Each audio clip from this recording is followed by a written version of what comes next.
Today we have with us AP Hota from NPCI at the launch of BharatQR. Welcome, sir. And could you tell us how it is going to be an answer to Paytm? Can you tell us a little bit about your expansion plans and how you are seeing it as an alternative payment option?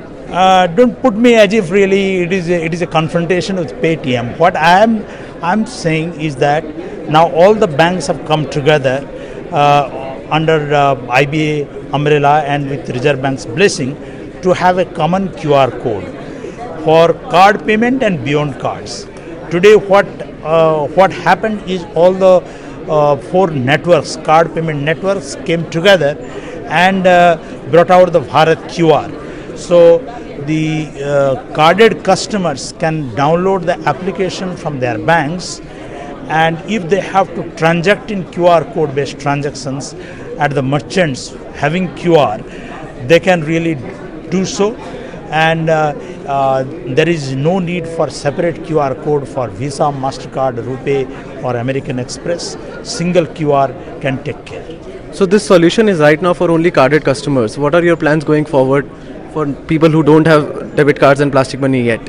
We are integrating with our UPI and Veem.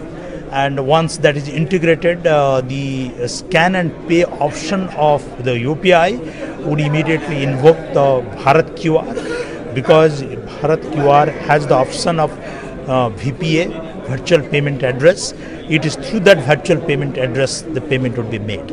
And since it will be a payment through UPI, the settlement is immediate. That means the merchant's account is credited immediately along with the debit to the customer's account. How many banks have actually signed up for BharatQR so far, and what is the response that you are seeing in the community? For the card transactions, 10 issuing bank, including one bank which joined today, the PNB. There are so in the public sector bank category, we have State Bank, Bank of Baroda, PNB and Vijaya Bank. And the rest are private banks with all major private banks like ICICI, SDFC, Axis and Karur Vysya Bank. Like that, 10 banks are there. But acquiring bank is larger, including additional public sector bank being Bank of India. So there are 14 acquiring banks. Our plan is that at least top 50 banks should be there in about by March end. Right. So now we have UPI, now we have Bheem, now we have Aadhaar Pay, and now there is BharatQR as well. Do you think there are more payments options and then less of infrastructure in the system? No, the BharatQR really, I would say, really, it is a what we are trying to build is the enhancing the acceptance infrastructure. It is more for the merchants, bringing the merchants in the digital platform than bringing the customers to the digital platform.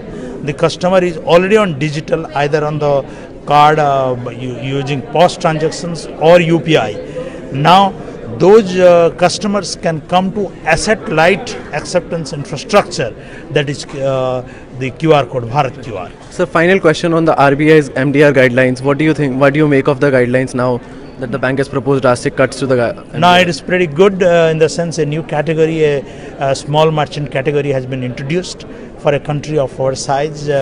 More and more acceptance infrastructure needs to be built. We need to really bring about 4 to 5 million additional merchants into the digital platform, and by creating a new category with a lower MDR, I suppose it is a big incentive for the merchants to come to a digital platform.